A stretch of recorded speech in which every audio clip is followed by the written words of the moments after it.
러시아 전역을 구역질나게 만든 비밀이 한 휴대폰의 등장과 함께 세상에 밝혀졌습니다.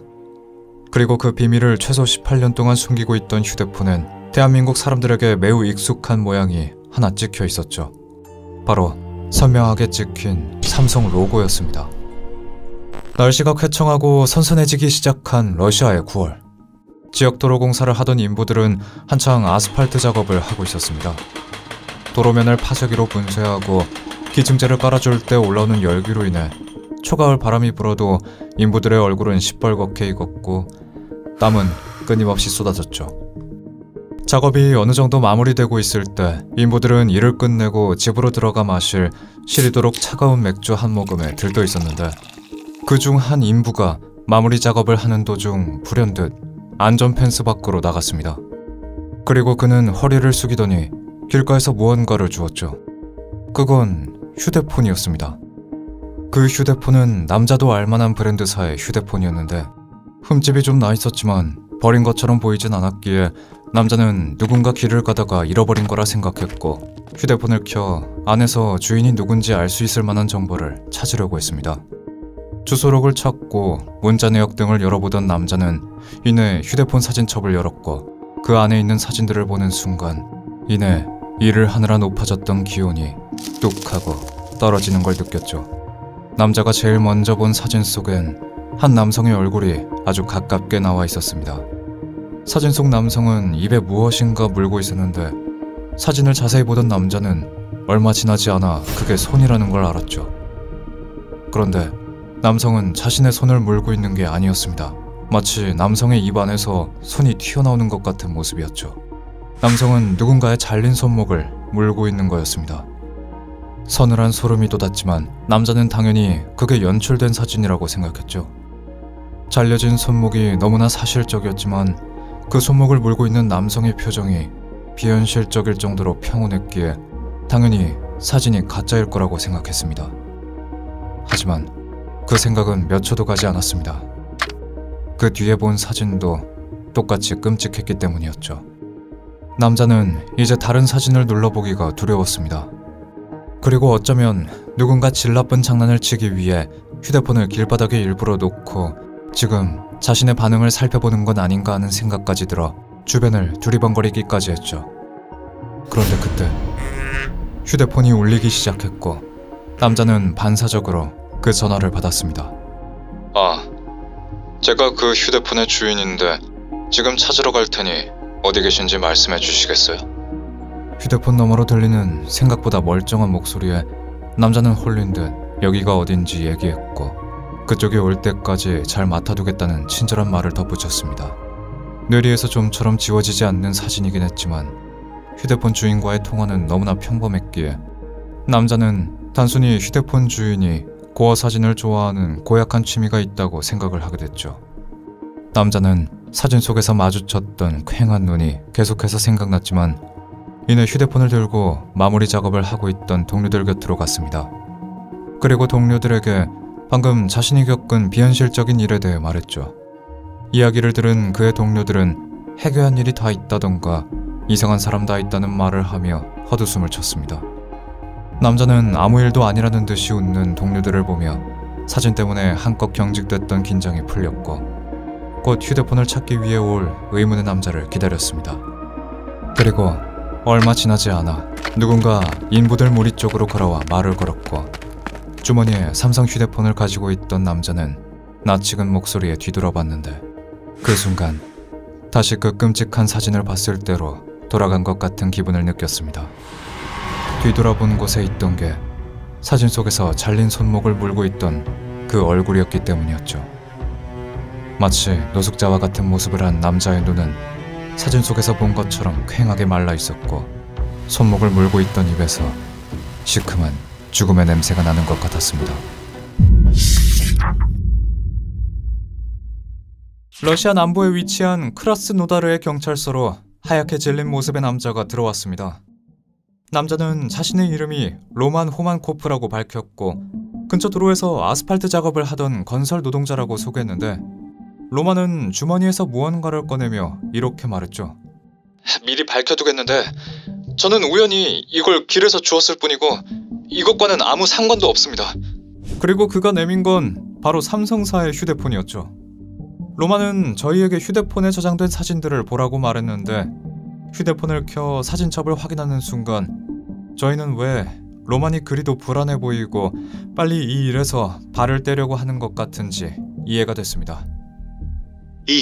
이거 사람 손목인가요?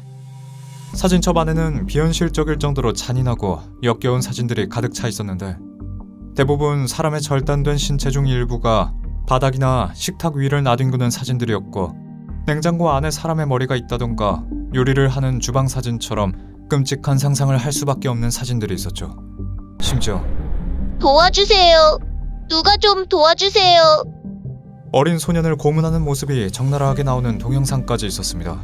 그리고 소년의 몸은 멧돼지 우리처럼 보이는 곳에 던져졌는데 이게 만일 영상이 조작된 질 나쁜 고어 영화의 한 장면이라고 할지라도 이걸 만든 사람에게 심각한 문제가 있다는 생각이 들 정도였죠.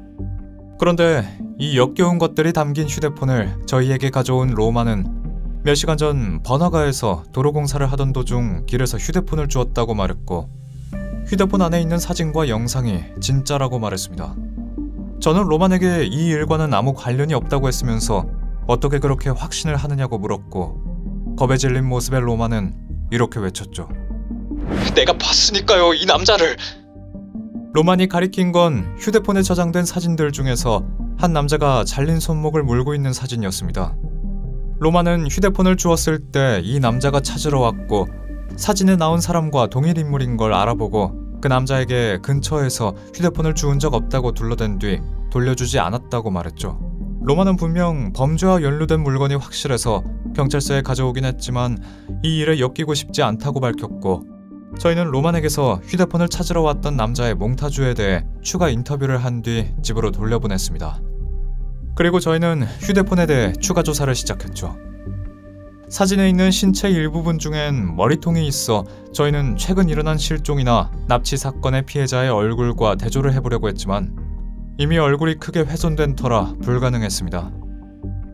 그러던 중 휴대폰에서 데이터 일부분이 삭제된 흔적을 발견했고 기록 복원 작업에 들어가 그동안 저와 김영사는 사진 속 남자가 휴대폰을 찾기 위해 다시 나타날 것을 고려해 로만이 휴대폰을 주었다는 장소를 조사하기로 했죠. 그곳은 소치에서 5시간 정도 떨어진 번화가였는데 그 일대를 몇 시간 동안 잠복한 결과 사진 속 남자는 나타나지 않았지만 저희는 예상치도 못한 증거를 찾게 됐습니다.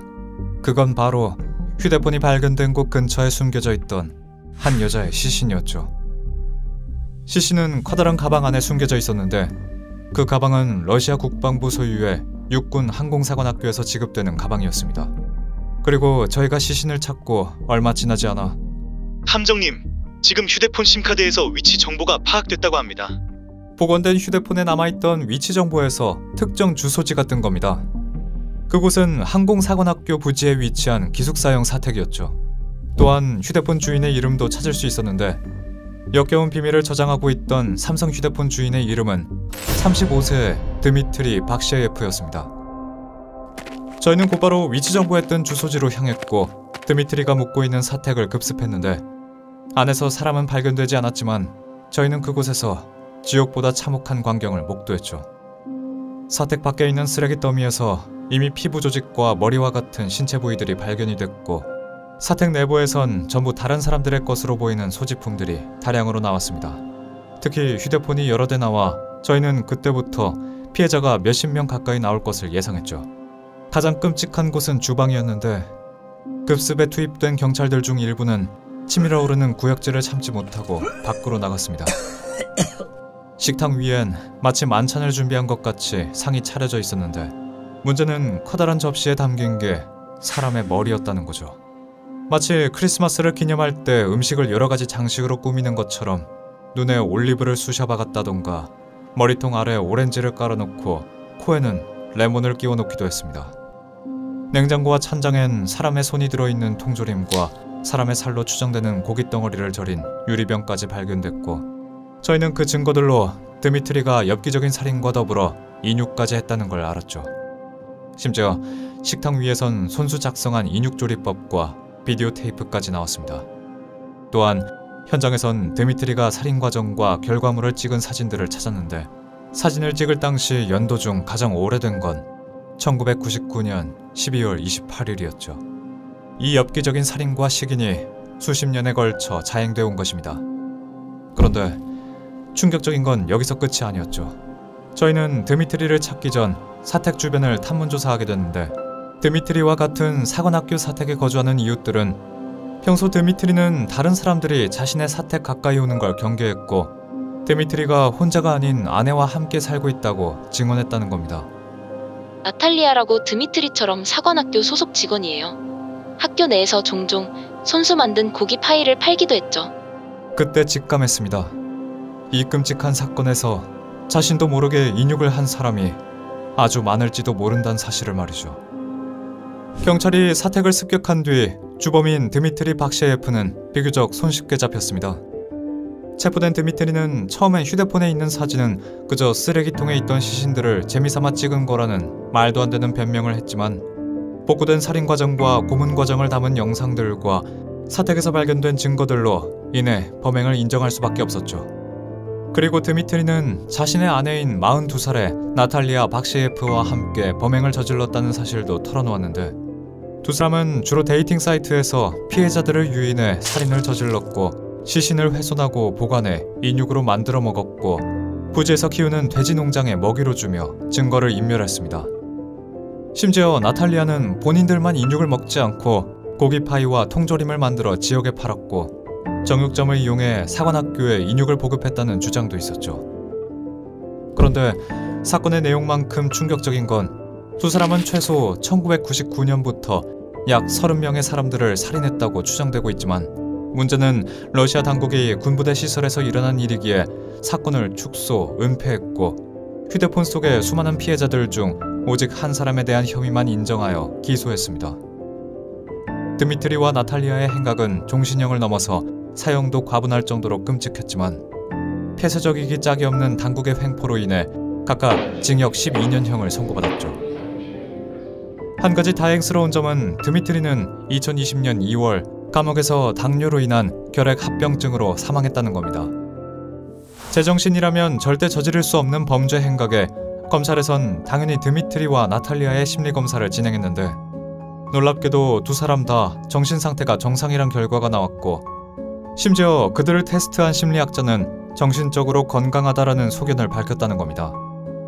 그들은 어째서 인육을 먹었냐는 물음에 경찰들에게 인육을 맛보았을 때 그 느낌을 안다면 우리를 이해할 거다라는 역겨운 소리를 했는데 이 모든 게 불안정하고 위태로운 정신적인 결함 때문이 아닌 진정으로 그들이 원했던 행위였기에 저질렀다는 거였죠.